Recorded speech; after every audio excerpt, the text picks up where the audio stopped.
1959 pertama kali terbitlah sebuah karangan yang mengkajikan sejarah gereja di Indonesia. Sebelumnya sudah ada karangan-karangan pokok sejarah gereja Indonesia, tetapi semua ditulis dalam bahasa Belanda. Buku Dr. Th. Muller Kruger, Sejarah Gereja di Indonesia yang terkenal, merupakan membahas pertama tentangnya dalam bahasa Indonesia sendiri. Dalam karangan-karangan itu disusun untuk memperluas pandangan, sehingga yang diberikan bukan hanyalah sejarah pekebaran Injil, melainkan sejarah gereja dalam arti yang lebih luas. Karena penelitian sejarah sudah maju, maka dianggap perlu menerbitkan suatu buku yang baru sebagai ganti buku Dr. Muller Kruger. Tetapi masih perlu dilakukan banyak penelitian khusus mengenai corak kerohanian atau teologi. Namun kebutuhan yang mendesak akan sebuah buku pegangan bagi para pelajar dalam lembaga-lembaga pendidikan teologi, maka atas prakarsa Badan Penelitian Kristen Gunung Mulia atau BPK, karya ini diterbitkan. Mudah-mudahan berguna untuk bagi mereka yang mengikuti pendidikan teologi. Meskipun tidak ada gambaran mengenai sejarah gereja di Indonesia yang berlaku objektif, ilmu sejarah gereja dalam suatu jurusan dalam ilmu teologi, itu berarti bahwa buku ini dengan segala kekurangannya ada kutipan Dr. Muller Kruger dari pengantar pada edisi bukunya yang bahasa Jerman. Berapa di antara gereja-gereja yang sejarahnya menggambarkan dalam buku ini mempunyai material yang di dalamnya diterangkan perkataan Rasul.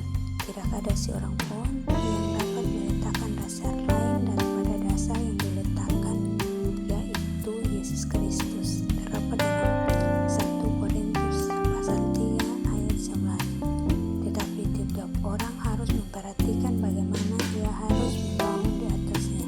Ilmu sejarah membantu gereja agar belajar mengikuti Tuhan sesuai dengan tuntutan yang diajukannya kepadanya. Dalam banyak karangan yang disusun pada masa lampau, tokoh-tokoh, perbuatan, serta pemikiran para pekebaran Injil yang dijadikan pusat perhatian. Dan sebenarnya cara ini merupakan cara yang paling mudah. Mereka tidak banyak berbicara, apalagi menulis. Jadi kalau kita menggunakan saja sumber-sumber yang tersedia, sang pekebaran Injil yang menjadi tokoh utama dalam sejarah gereja. Kenyataan ini tidak benar karena gambarannya belum lengkap kalau hanya pihak Eropa yang disoroti. Ada pula dasar teologianya. Kalau sejarah gereja hanya memperhatikan para pendatang, maksudnya para pekebaran Injil, maka ia harus akan merupakan sejarah pekebaran Injil. Dan sejarah gereja seharusnya meliputi bidang-bidang yang banyak daripada hanya pekebaran Injil. Ada ibadah, ada organisasi gereja, ada ajaran gereja, dan kesalehan hati, ada kelakuan orang-orang Kristen terhadap saudaranya dan terhadap dunia sekitarnya. Pendukungnya, bagaimana orang-orang Kristen, anggota suatu gereja menghayati dan mengungkapkan iman mereka, sebagaimana telah dikatakan oleh Dr. Muller Kruger dalam pengantar edisi bahasa Jerman. Dari sejarah serta bentuk gereja mudah dapat dilihat apa yang pernah disebut sebagai jawaban mereka. Jawaban itu ialah usaha mereka agar iman mereka diberi bentuk dan wujud yang nyata. Sejarah mereka masih bersifat bersahaja dan kurang matang, namun itu adalah usaha mereka sendiri. Mereka dengar panggilan, firman telah diterima, maka terjadilah gereja dan mulailah sejarah, yaitu sejarah suatu jawaban. Sejarah gereja diartikan demikian rupa akan meliputi juga pemberitaan firman oleh para pekebaran Injil. Sejarah panggilan adalah sejarah pekebaran Injil. Sebenarnya sejarah gereja dan sejarah pekebaran Injil tidak dipisahkan yang satu sama yang lain.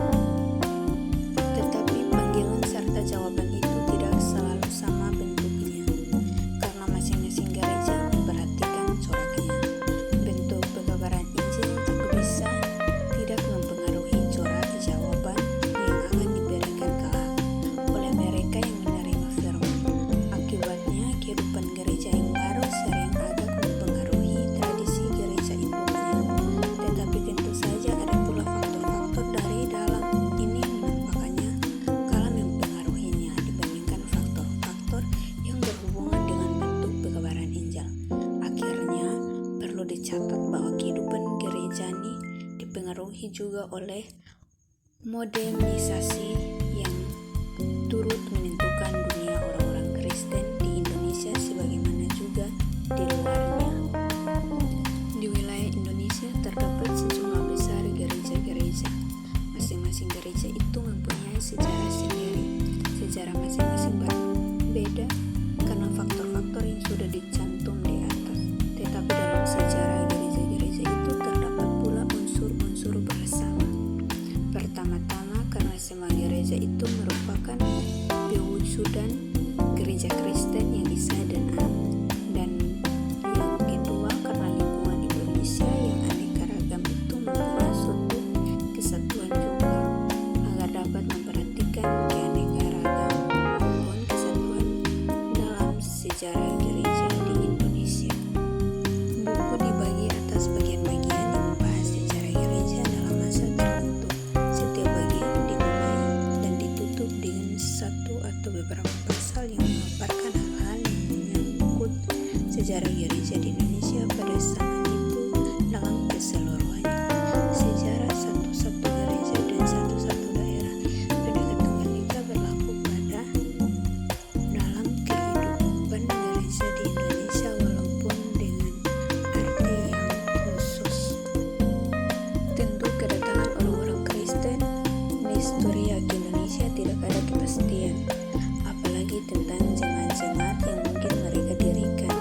Yang pasti ialah bahwa tidak ada garis terus-menerus atau kontinuitas antara mereka dengan kekristenan di Indonesia masa kini.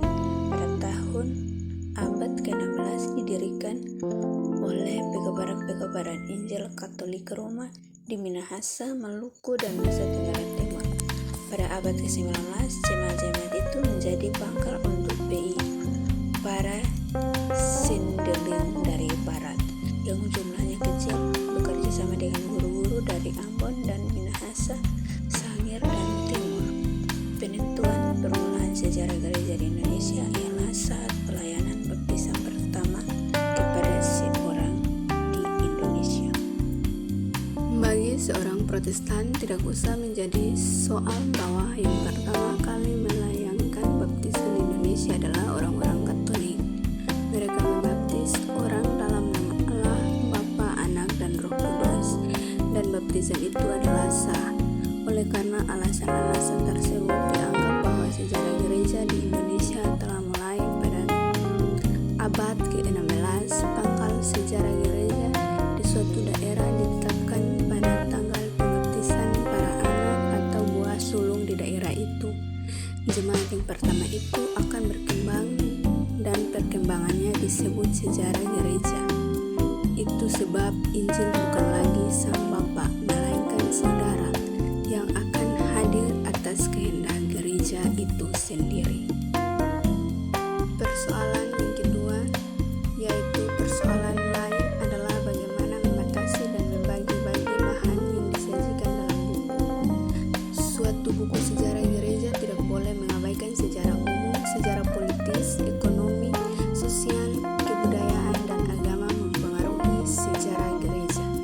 Sejarah gereja tidak terlepas dari sejarah dunia. Ia malah merupakan bagian daripadanya. Gereja Katolik Roma perlu dicantumkan di sini.